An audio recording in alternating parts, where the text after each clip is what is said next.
Okay. Oh, Jesus, come on. No, don't do that. Okay, I think we're live. I'm going to hope we are. Again, I'm waiting for these two to sync up. I got everything set up here. Uh, Welcome to another edition. It's a special edition of Raw Light. And I'm going to be talking today about division and judgment. Why? Because of a couple things that I posted today on Facebook. Because it's getting to the point where Facebook is becoming hate book, and it sucks. You expect people to just accept you for who you are, but that doesn't happen. It's all part of racism, I guess.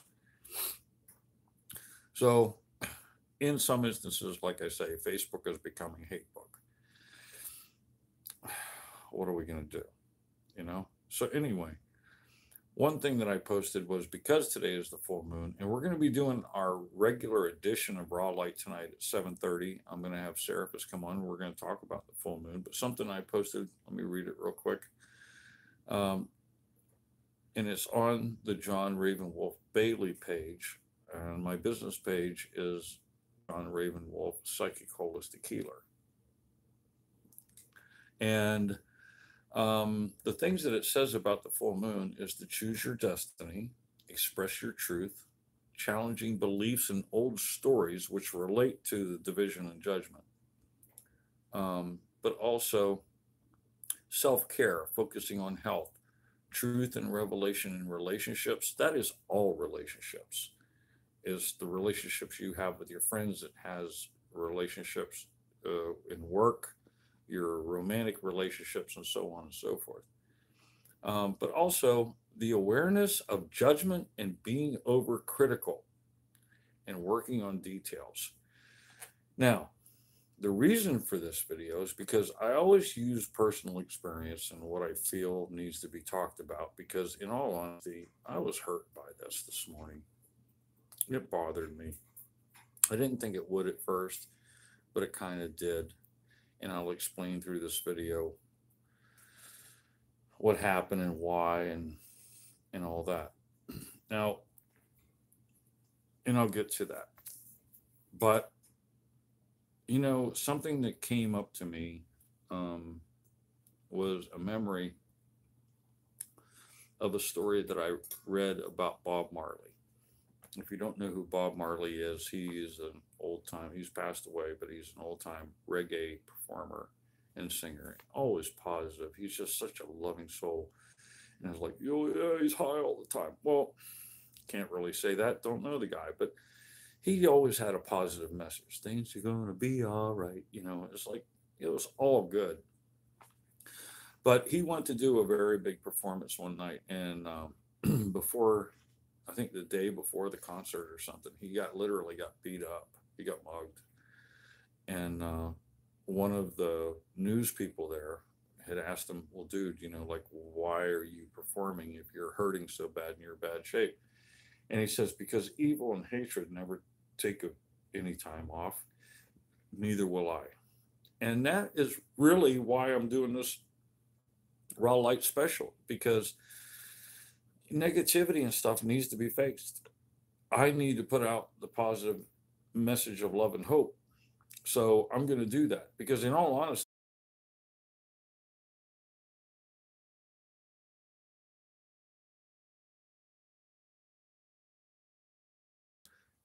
all right. So let me explain to you what happened. If you go on my page, you're going to see that I made a post um, about Billy Graham.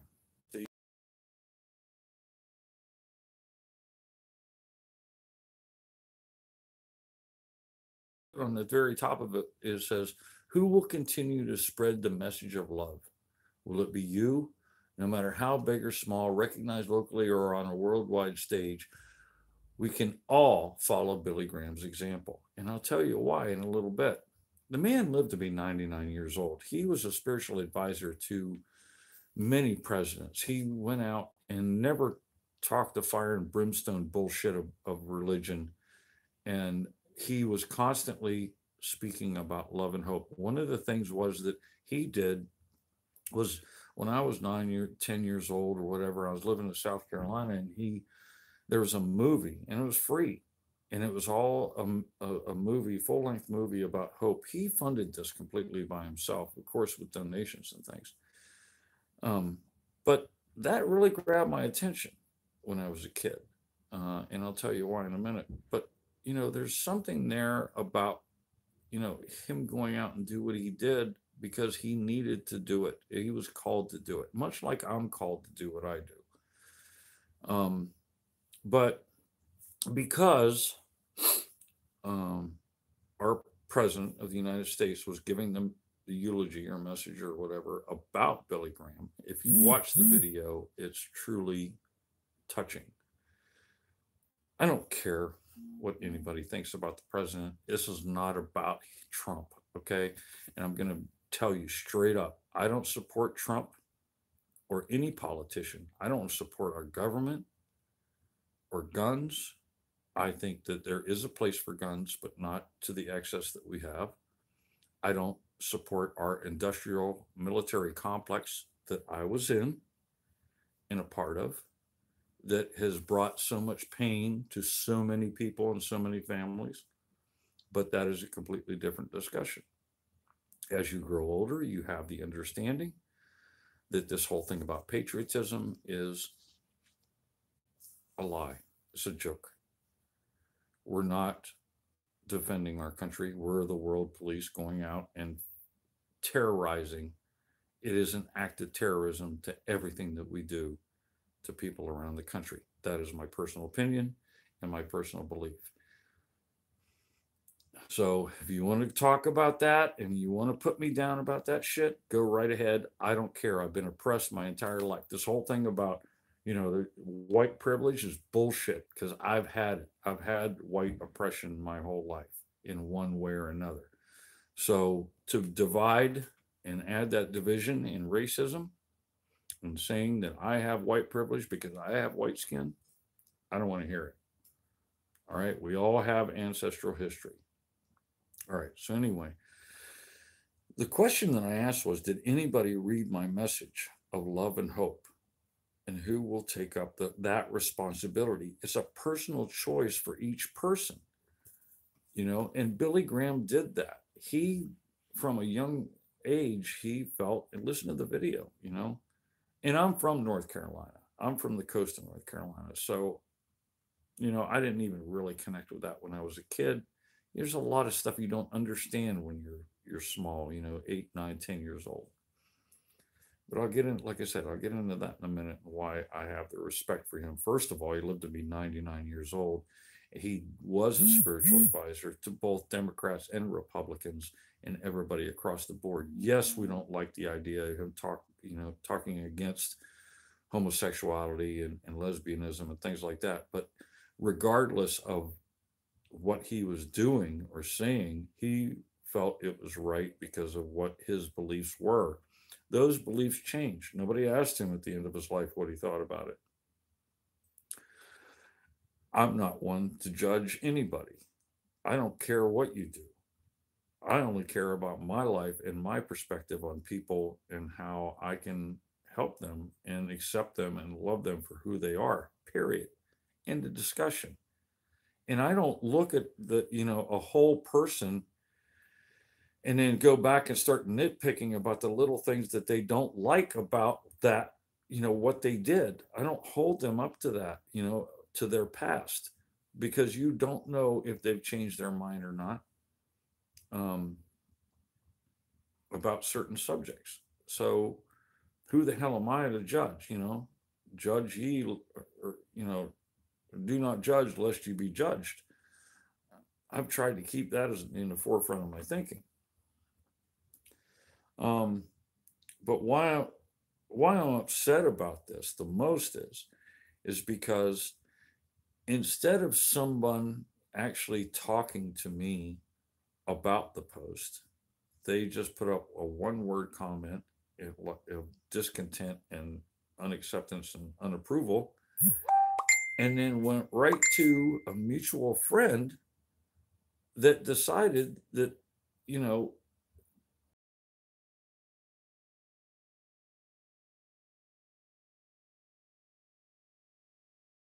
You know, he's a oh here's what it was.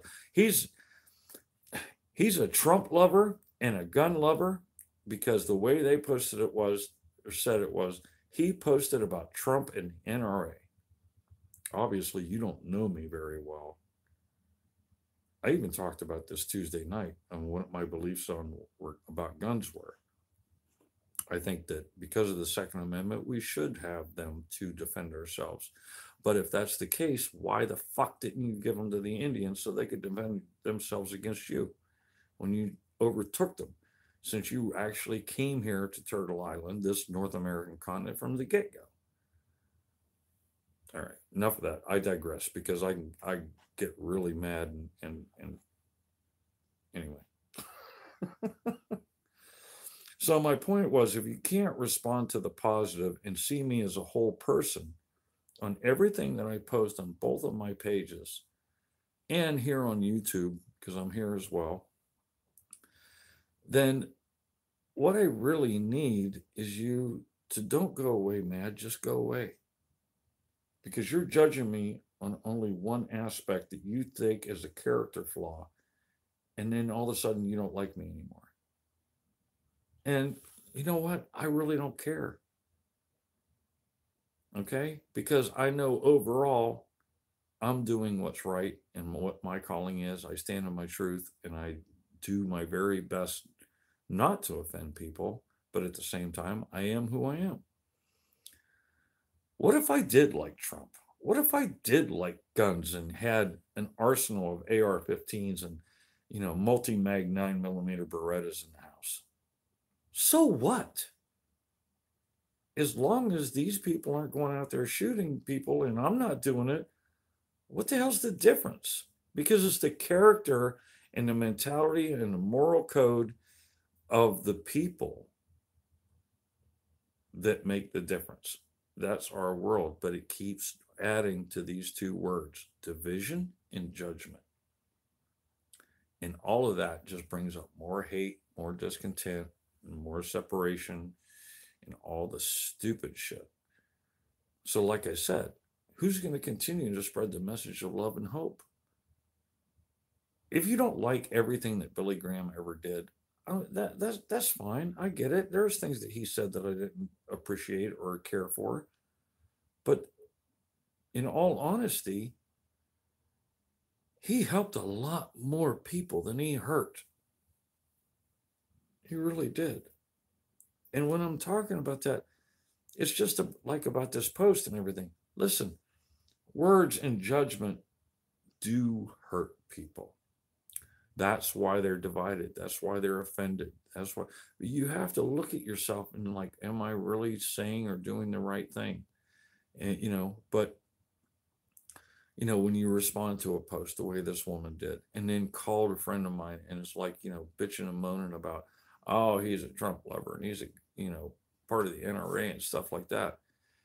You know what? The only time I've ever, since I got out of the service, okay, what, like I said, I was an armorer. I lived with guns and rifles and pistols and 50 cals and M60s and lots of devices. But once I did my job, I have not touched another gun since because I think personally they are good for nothing but death. You can use them to defend yourself, but there's other methods as well. Um,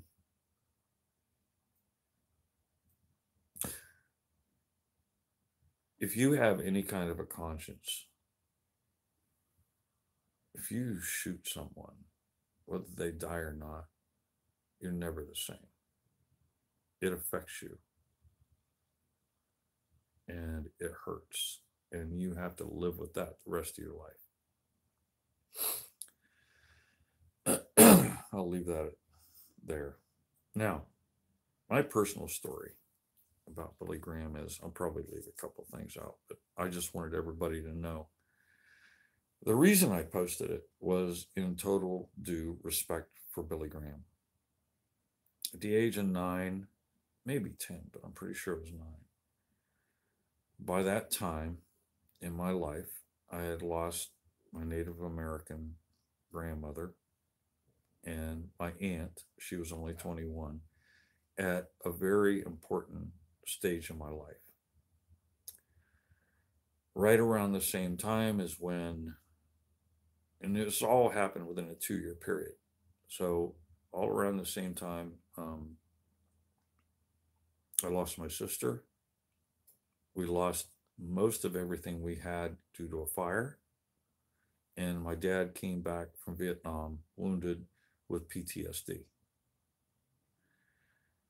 My parents had become alcoholics. And when I was introduced to Billy Graham in South Carolina, obviously, because I was a military brat, we lived 600 miles away from any extended family that I might have had. The message of love and hope that Billy Graham gave to me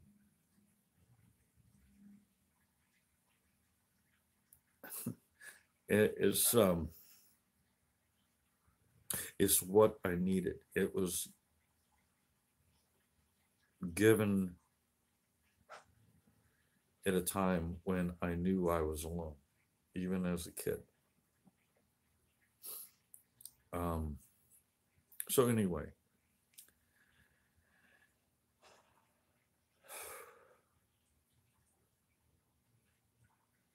I want to thank him for the dedication that he put forth, right, wrong, or indifferent, for giving the message, for being there when I was 9 years old.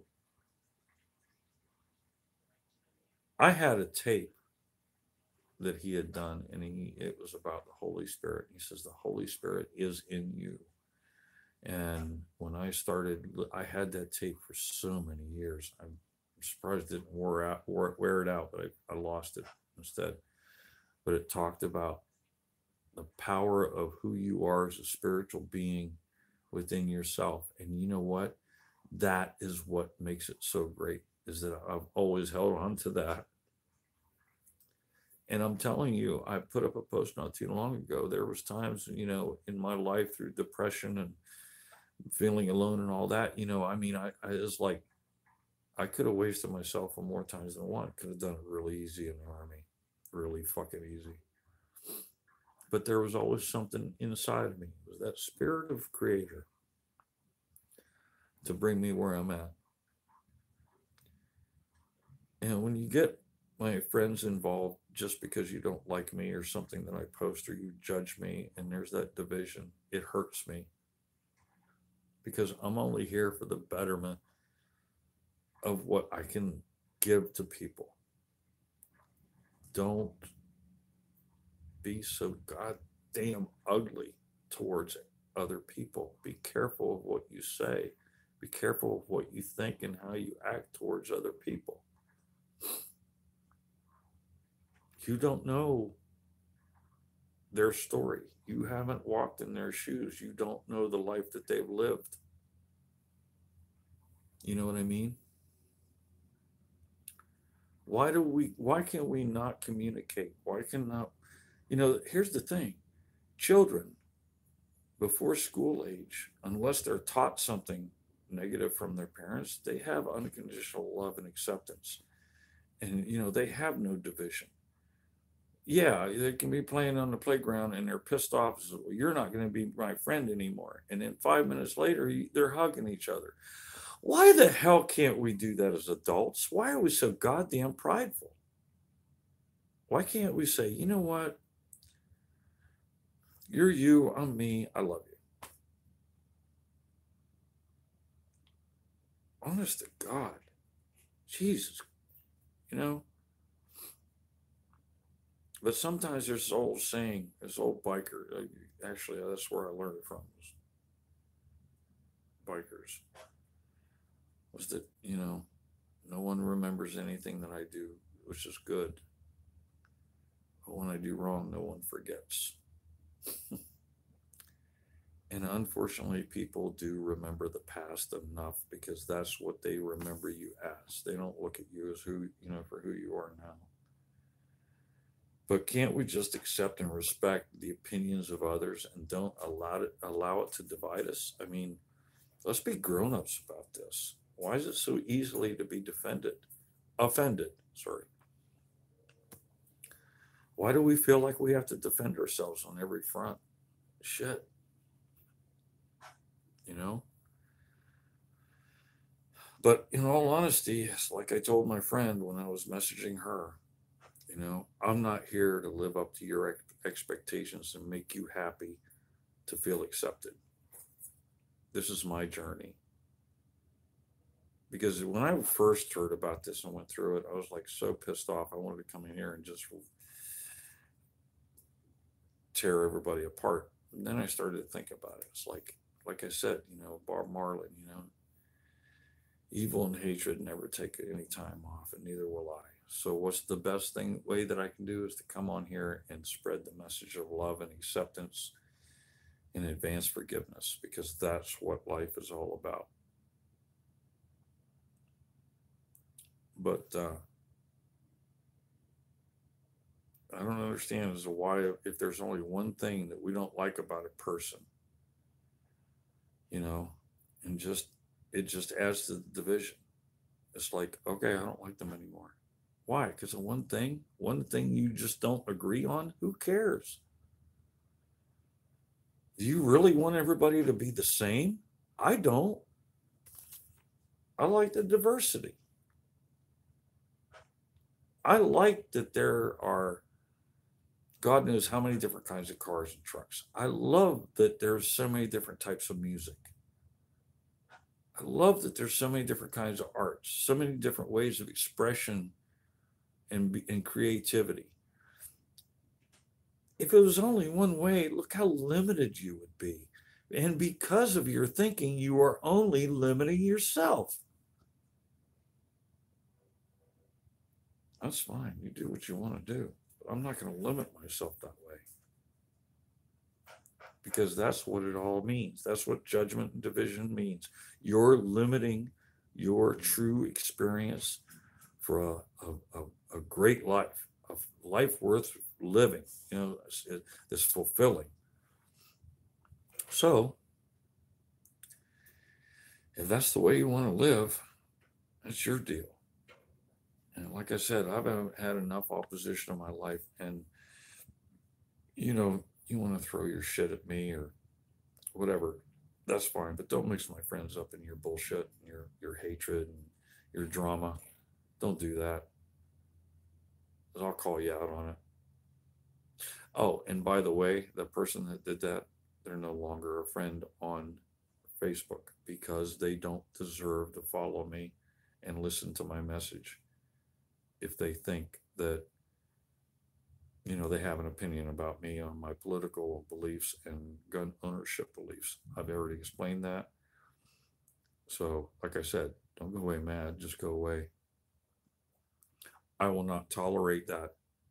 I have healthy boundaries for myself. And the funny thing was, because of this event, she goes, "Well, she calmed down. She says she'll come over and try you out." Fuck you. I don't want you to try me out. You have an opinion of a certain type of spiritual belief and personal uh, political belief or label or whatever that you want to live under. I don't live under any labels, and I'm not going to. And I'm not going to be there in an event with 25 people and feeling your energy like I'm on a tryout to get your approval. No, actually, you're going to get your money back and you're going to stay home, because I don't even want you there, because I have nothing to prove to you or anyone else. And that's what I'm saying. Stand in your own truth, people, because you don't have anything to prove to anybody either. You have nothing to prove to anyone. You're on your spiritual journey. I love you and accept you for where you are. I love and accept this person for where they're at. But I'm not going to allow them to come on and make negative comments on my Facebook and then go and add drama and negativity and get that energy going with another person, that is completely off limits. That's where I draw the line. You can do or say whatever the hell you want to me personally, because I can take it and I'm all good. But when you involve someone else, it's sort of like, look, I treat my friends like I do my kids. If you do or say something that is completely out of line and negative to my children, I know that they can stand up for themselves, but I will put in my 2 cents, and you will see the angry wolf come out, and you just might get your ass bit. So I'll be the first one to walk away from violence or a fight, but if you start it, I'm goddamn sure gonna finish it. But at the same time, as I said, I do believe in love and a message of hope, because that's all we have right now in this, not just this country, but this world. Okay. It's getting to a sad situation where you're going to have to start making some choices on the way that you think. Are you are you lashing out at people because of a belief, an old belief that you have that is no longer a part, no longer going to serve you correctly? You know, that's, if you're not willing to actually check yourself all the time on what you believe and what you think, and then you're like I said, you're just limiting yourself. But you have to challenge those beliefs and those old stories, because that is part of self-care, and that's going to give you the truth and revelation into what everybody thinks. I can't express to everybody what I feel all the time, but I will do it on here, you know. And like I said, there is this message of love and hope, and I appreciate everyone in my life. But Jesus Christ, thank you. Actually, no, you know what? I'm going to be thankful to that woman for doing what she did so that I could get this message out to you guys today. And here's something else that I posted, and I want you to hear this, because no matter what the judgment or the division is, that or the drama and negativity that's brought into your life, sometimes the strength within you is not a big fiery flame for all to see. It's just a tiny spark that whispers ever so softly, "You got this. Keep going." And that, my friends, is why I'm here. Because it's not about me being attacked, it's about me fanning my flame a little bit and to share the message with you guys to keep going. Okay? You got this. Dare to dream. Thank you so much for listening and watching. Share this with all your friends and different pages. Let them know that when it comes to love and light and a message of hope, even if it's a little light inside, we're not giving up. We're not going to quit. That's just not in our DNA. And don't forget that tonight, Seraphis is coming on with me, and we're going to talk on Raw Light, and we're going to talk about the full moon. I promise it's going to be a little bit more uplifting and fun. All right. Thank you, guys. Love you so much. Namaste. Dare to dream, and we'll catch you tonight at 7:30 or 7:35. Seems to be my thing. Anyway, I'll see you then. Bye-bye.